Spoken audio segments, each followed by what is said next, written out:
Welcome to RISKSA TV. We're here at the second day of the PSG conference at Sun City, and we're speaking to Kevin Gaskell, UK-based entrepreneur and business leader. Welcome. Hello. Okay, so you've got a lot of experience, obviously, from your presentation. We saw that. What, in your view, is the role of a leader? The role of a leader is to create the atmosphere where other people can contribute, to create a framework, create a culture where people feel as if they are engaged, they're part of the company, and they really feel like they want to make a difference because they can see where the company needs to go and they want to help it get there. Absolutely.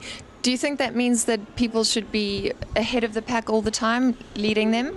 No, I think that if I can create the culture and the atmosphere where people understand what's expected of them, then we can generate leaders at every level in the organisation. It doesn't have to be the guy at the top or the girl at the top. It needs to be people throughout the organisation. And that comes from people knowing exactly what's expected of them, understanding what the business plan is. What does a vision of success for this business actually look like? And then inviting them to contribute to get us there. Absolutely. What do you think are the three important stages of achieving real success? Well, I divide it into 3 C's. I say it's commit. That means really commit. Really make your mind up you're going to change this business. Connect.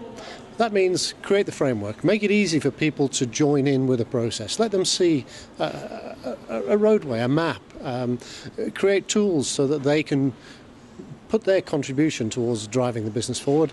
And then the third piece I call create, and that's about creating magic. That's about having fun. It should be fun. Building businesses should be fun. It should be exciting.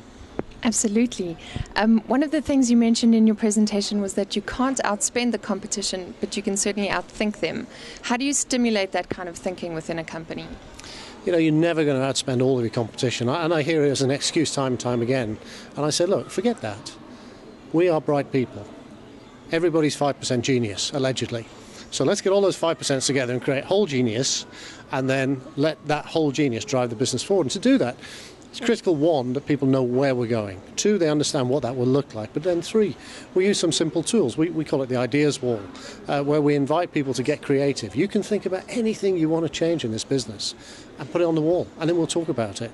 And we invite everybody in the business to do that. And it's kind of an enhanced suggestion scheme, but we do it in a way that becomes interactive, that we talk about it, that we drive our business by standing and discussing with all of the team their skills, their knowledge.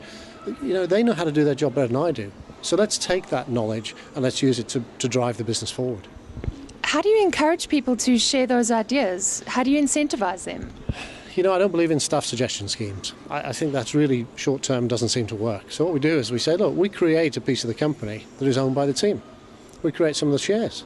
And we actually say they're available for the whole team. And as and when we increase the value of this company, they can share in that. And I've done that throughout my career.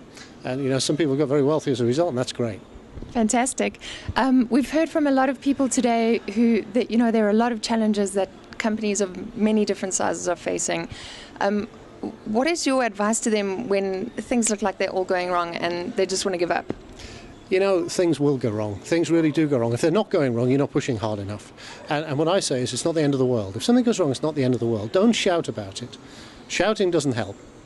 What we should be doing is saying, okay, what have we learned from that experience? How can we as a team improve? If I shout at people, then they stop doing stuff. Oh, I'm afraid to give my ideas again because I can get in trouble for that. No. Let's talk about it. Yes, sometimes I do get annoyed, actually. I get annoyed when people are not trying hard enough, not when they're trying too hard. So if people are not actually giving their all, I get frustrated. But you know what? When it goes wrong, sit down, consolidate, think about it, step back half a pace, and then move on again. Great advice. Thank you very much for joining us today. For RISKSA TV, I'm Christy van der Merwe.